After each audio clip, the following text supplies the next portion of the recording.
Professeur Rémi Salomon, bonjour. Bonjour Jean-Jacques Bourdin. Merci d'être avec nous. Vous êtes président de la commission médicale de l'AP-HP, les hôpitaux de Paris. Vous représentez donc le personnel médical des hôpitaux de Paris. Vous êtes vous-même chef de service de néphrologie pédiatrique à l'hôpital Necker Enfants Malades. Vous êtes donc pédiatre. Nous allons parler du Covid et des enfants et des adolescents. Les enfants, les adolescents et le Covid. Nous parlerons aussi de toutes les mesures, de ce qui va se passer la semaine prochaine, mais je voudrais commencer avec les enfants et les ados, les moins de 18 ans. Cette semaine aux États-Unis et au Canada, la vaccination avec Pfizer-BioNTech a été étendue aux 12-15 ans. Voyez-vous des objections à ce qu'on autorise la vaccination des 12-15 ans en France ?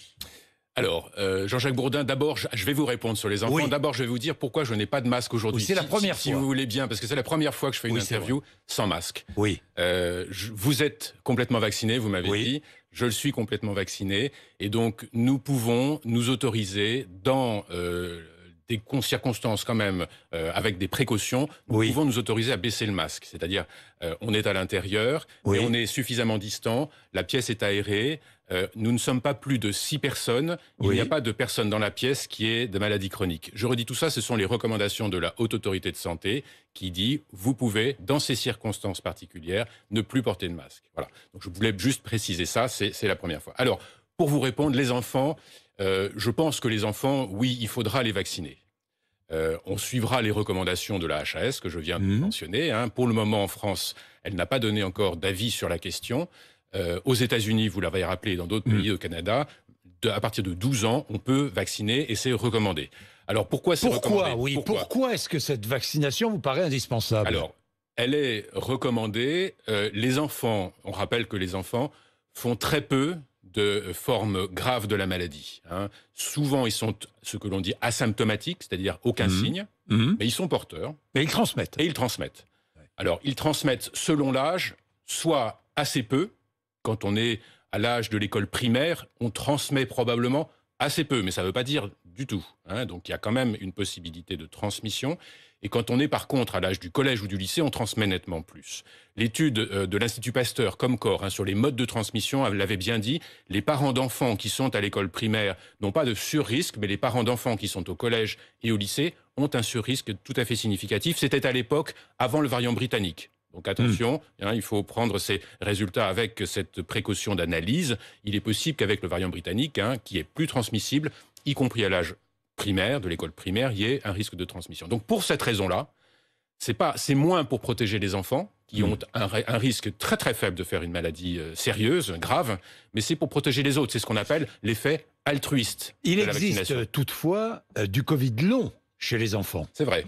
Alors, le Covid long, c'est une entité que l'on découvre. On découvre plein de choses avec cette maladie. Depuis quelques mois, on sait qu'effectivement, les personnes qui ont fait un Covid, une partie d'entre eux, et qui n'est pas négligeable, vont avoir des symptômes pendant plusieurs mois. Souvent une fatigue, des douleurs musculaires et d'autres symptômes.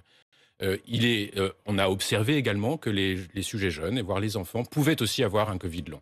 Donc, ils ne vont pas à l'hôpital, ils ne font pas de forme grave, ils ne meurent pas du Covid, mais par contre, ils peuvent avoir des effets à long terme. Est-ce que les plus de 12 ans ont des charges virales semblables à celles des adultes ? Alors ça, vous me posez un peu une colle. Il y a des charges virales. Oui, il y a des charges virales qui peuvent être élevées chez les enfants. Il y a un risque, et ça revient au dire qu'il y a un risque, c'est ce qu'on disait avant, un risque de transmission. Un risque de transmission. Vous avez des enfants ? J'ai des enfants, mais ils sont adultes maintenant. Ils sont adultes maintenant. Mais s'ils étaient moins adultes, des ados par exemple, est-ce que vous accepteriez qu'ils soient vaccinés ? Je leur expliquerai. Professeur. Je leur expliquerai parce que je pense qu'il faut... quand on a moins de 18 ans, c'est les parents qui décident. Et moi, je suis pédiatre et donc je passe mon temps quand je vois les enfants que je vois en consultation, je leur explique toujours les raisons du traitement. Il faut bien comprendre. Pour qu'un enfant prenne... Moi, je m'occupe d'enfants qui ont des maladies chroniques, et donc ils doivent prendre des traitements tous les jours ou des régimes alimentaires. Pour qu'ils suivent bien les traitements et les régimes, il faut bien leur expliquer les choses. Donc moi, je suis à la fois pédiatre et pédagogue, donc il faut expliquer. Donc oui, si j'avais des enfants adolescents, je leur expliquerai et je les convaincrai, je pense, assez facilement, j'espère, au moment où ce sera recommandé, d'aller se faire vacciner. A-t-on suffisamment de recul ? Parce que beaucoup de parents sont... inquiets face à cette peut-être future possibilité de vacciner les ados, les pré-ados, les plus de 12 ans. On en est aux plus de 12 ans. Je vais revenir sur les enfants de moins de 12 ans. Mais professeur Salomon, a-t-on suffisamment de recul sur la sécurité des vaccins? Alors ça, c'est une grande question. Les parents s'inquiètent. Pour les adultes, mais on s'inquiète encore plus pour les enfants. Alors oui, c'est la question que tout le monde se pose depuis le début de cette histoire de vaccin, quel que soit l'âge. Exactement. Et ceux qui sont un peu réticents, un peu hésitants, se posent encore plus cette question et n'ont pas trouvé forcément pour eux encore de bonnes réponses. Donc il y a le bénéfice et le risque du vaccin. Donc les questions qui se posent pour l'adulte, quel que soit l'âge, se posent, c'est les mêmes questions pour l'enfant. Moi, je ne vois pas de différence. Les enfants ont un système immunitaire qui est souvent plus solide, plus réactif, donc ils vont faire un peu plus que les adultes, souvent les adultes âgés, de ce qu'on appelle la réaction réactogène. C'est-à-dire qu'après le vaccin, ils peuvent avoir un peu plus de fièvre, un peu plus fréquemment, un peu de fièvre, un syndrome grippal. Mais on pourrait imaginer... Ça oui, mais c'est pas grave ça. Comme ils sont moins en danger, on pourrait imaginer des doses moins, je ne sais pas, moins puissantes de vaccins. Oui, alors là, vous rentrez dans les détails. Je ne suis pas vaccinologue et donc je ne pourrais pas vous répondre. Est-ce qu'il y a des essais cliniques ? Oui, il y a des essais cliniques sur les enfants. Si les Américains autorisent à partir de 12 ans, c'est qu'il y a eu des essais Je parle des enfants de moins de 12 ans. Alors, pour les enfants de moins de 12 ans, il y a des essais en cours. Et donc, on attendra les résultats de ces essais qui visent qui ont comme objectif de vérifier, justement, de répondre à vos questions. Est-ce qu'il n'y a pas de danger supplémentaire? Est-ce que les vaccins marchent bien aussi chez les enfants? Donc, ces essais sont en cours, encore quelques mois, et je pense qu'on aura probablement aussi pour les enfants de moins de 12 ans des recommandations de vaccination. Les premières restrictions sanitaires vont être levées la semaine prochaine. Est-ce que nous sommes en train de sortir durablement de la crise sanitaire, comme l'affirme le Premier ministre? Si ça pouvait être vrai, être sûr, Monsieur Bourdin, vous savez, on serait très nombreux, non seulement les soignants, tout le monde serait super heureux de ça. On est sûr de rien. On rentre dans une période de grande... On est sûr de rien, là. On est sûr de rien. On rentre dans une période d'incertitude, de risque même, je dirais. De risque, pour plusieurs raisons. On a une période de 3-4 mois difficile à passer. Parce que le vaccin est là, on vaccine de plus en plus, mais on a aujourd'hui que 28% des Français qui ont reçu une dose et à peu près 13% qui ont reçu les 2 doses, complètement vaccinés. Donc on vise, je crois, 35 millions à la fin du mois de juin. On est à 18-20 millions, je crois, aujourd'hui. Donc c'est vrai que ça progresse bien, il faut que ça progresse encore plus. Et c'est de cette vaccination, finalement, que l'on va pouvoir avoir l'assurance que l'avenir proche est plus serein. Et en attendant, on a les dangers. Les dangers, c'est que le virus, au moment où on va en parler, les relâchements, les ouvertures, qu'on attend tous, moi le premier, pouvoir aller boire une bière en terrasse, j'en serais fort heureux, croyez-moi. Mais il y a aussi des risques à ce moment-là que le virus circule plus. Et donc, on est un taux ce qu'on appelle le taux d'incidence, plus de cas chaque jour, qui va augmenter ou qui va se stabiliser. La baisse ça baisse bien en ce moment. Et alors, risque, si vous voulez. Et il y a un autre risque, on pourra en dire un mot, c'est des variants aussi. C'est les variants, ce sont les variants. Est-ce que nous sommes à l'abri d'une reprise cet été ou à l'automne? Mais non, justement non. On n'est pas à l'abri. On n'est pas à l'abri, car le relâchement des mesures de restriction va, comme je viens de le dire, faire que le virus, ça va avoir pour conséquence une recirculation du virus. Tout va dépendre de l'ampleur de cette recirculation. Si on vaccine beaucoup et que les Français sont raisonnables et qu'on arrive à se relâcher, mais en prenant des précautions, on peut passer l'été sans 4e vague. Vous disiez il y a quelques jours, les restrictions sanitaires sont levées trop vite. Est-ce que vous dites toujours... Est-ce que vous avez dit ça? Oui.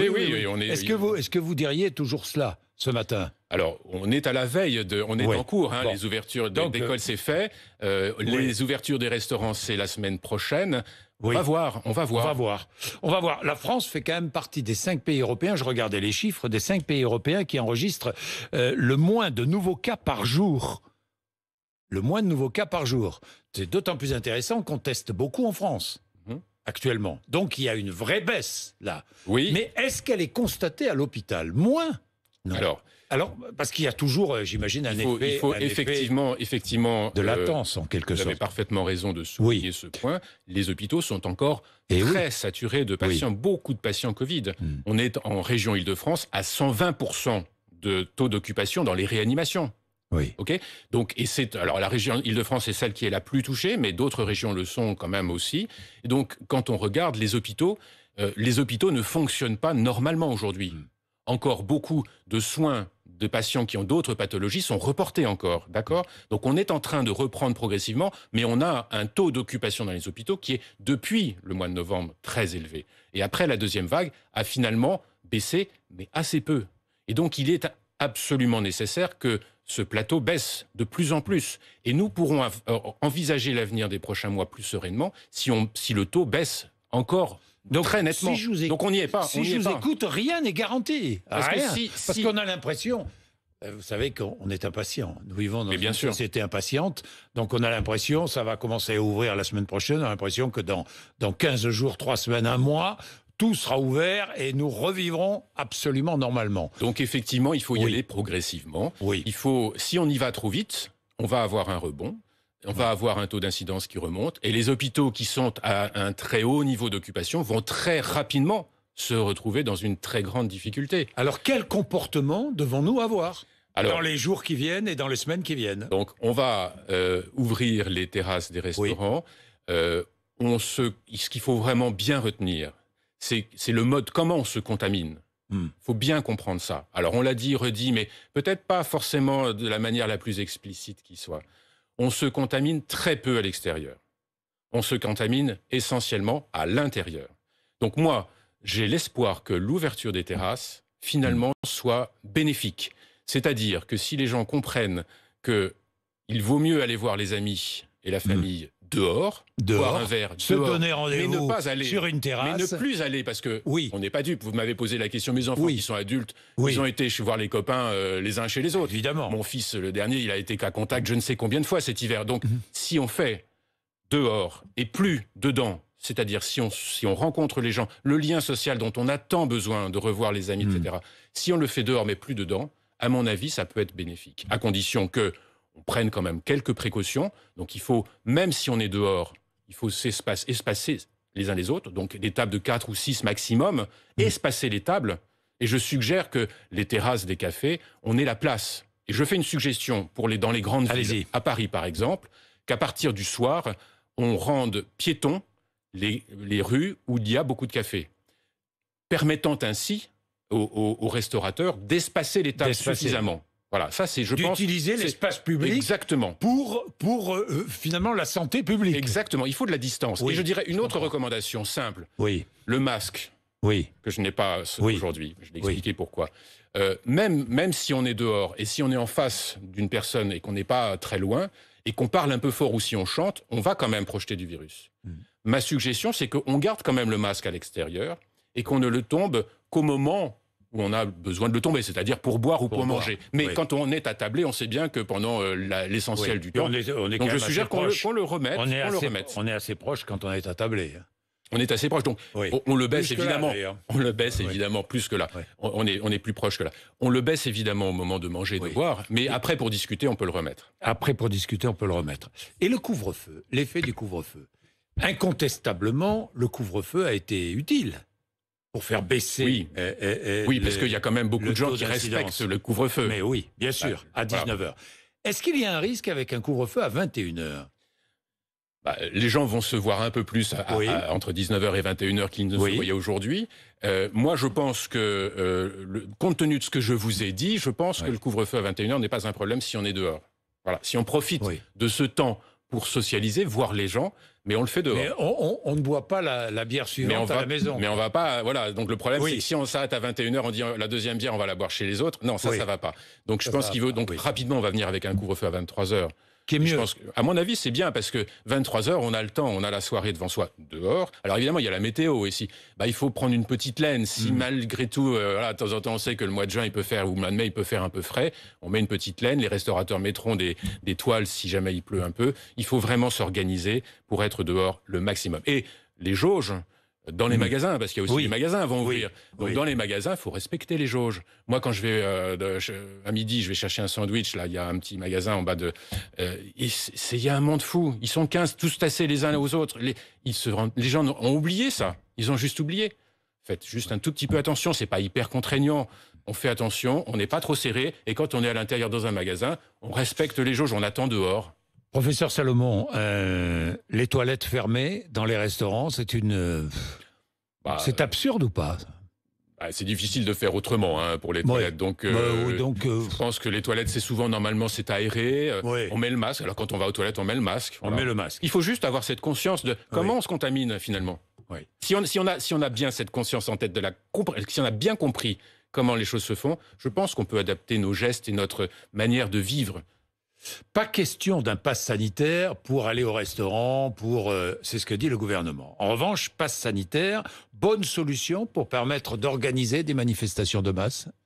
Vous pensez que c'est indispensable? Alors, je pense que le pass sanitaire permettra probablement de sécuriser un peu quand même. Quand il y aura des foules qui se retrouveront. Je pense que ça peut aussi indiquer aux gens qui sont encore un peu hésitants sur la vaccination, allez-y. Parce que si vous allez au concert ou à Roland-Garros ou moi, ça me semble assez logique. Ça vous semble logique. Alors, il faut rappeler que le pass sanitaire, c'est le résultat négatif d'un test. PCR, c'est de dépistage, c'est un justificatif de vaccination. Vous êtes vacciné, vous avez pass sanitaire ou attestation de rétablissement après contamination. C'est ça le pass sanitaire. Donc pour les événements de plus de 1000 personnes, vous dites c'est bien. Il faudra, il n'y a pas que le pass sanitaire. Ça va être réservé pour le déplacement. Oui, et c'est pour les jauges. Il faut quand même que... Le déplacement à l'étranger. 1000 personnes, il faut quand même respecter la distance aussi et les jauges, que les locaux soient aérés, etc. Et oui, pour les déplacements. Attention aux tests. Les tests, il faut les utiliser là aussi bien comprendre. Donc il y a différents types de tests. Alors, on s'y perd un peu. Maintenant, il y a tellement de choses. Donc il y a les tests PCR qui sont soit par prélèvement nasopharyngé, donc la tige qu'on enfonce assez profondément dans le nez, soit salivaire. On commence à en faire aussi. À l'hôpital notamment, on en fait. Plus simple à faire. Ça marche bien. Ça marche bien. Ce sont des tests qui sont sensibles et qui permettent de détecter les gens qui portent le virus. Maintenant, il y a les autotests. En vente en pharmacie aussi. Donc là, on enfonce, mais beaucoup moins profondément dans le nez.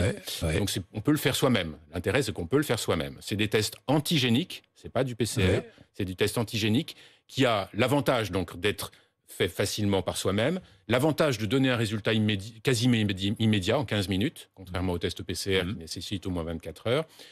L'inconvénient, c'est il peut y avoir des faux négatifs. Ce qu'on appelle des faux négatifs, c'est-à-dire notamment si vous n'avez pas de symptômes, vous vous faites tester pour savoir avant d'aller déjeuner chez la belle-mère si vous avez ou pas. Dans la moitié des cas, le test ne vous dira pas si vous portez le virus. Donc attention, c'est surtout un test qui a l'intérêt de faire ce qu'on appelle du dépistage itératif, c'est-à-dire dans des collectivités, on fait le test 1 ou 2 fois par semaine, et même si on loupe la moitié des cas, c'est pas grave parce que la moitié des cas seront attrapés et on pourra, à condition de derrière de les isoler, tester, tracer, isoler, c'est ça aussi. Donc si on fait ça correctement, en termes de dépistage, c'est efficace. En termes de individuellement, je veux savoir si je porte le virus, oui, mais attention, bien comprendre que dans la moitié des cas, donc ça veut dire, on passe à côté. Donc ça veut dire qu'il faut toujours prendre des précautions. Si je vais chez la belle-mère, je fais toujours attention de porter le masque. Et si je déjeune avec elle, plutôt dehors. Et si c'est dedans, on aère bien les pièces et on est assez distant. On aère bien. Rémi Salomon.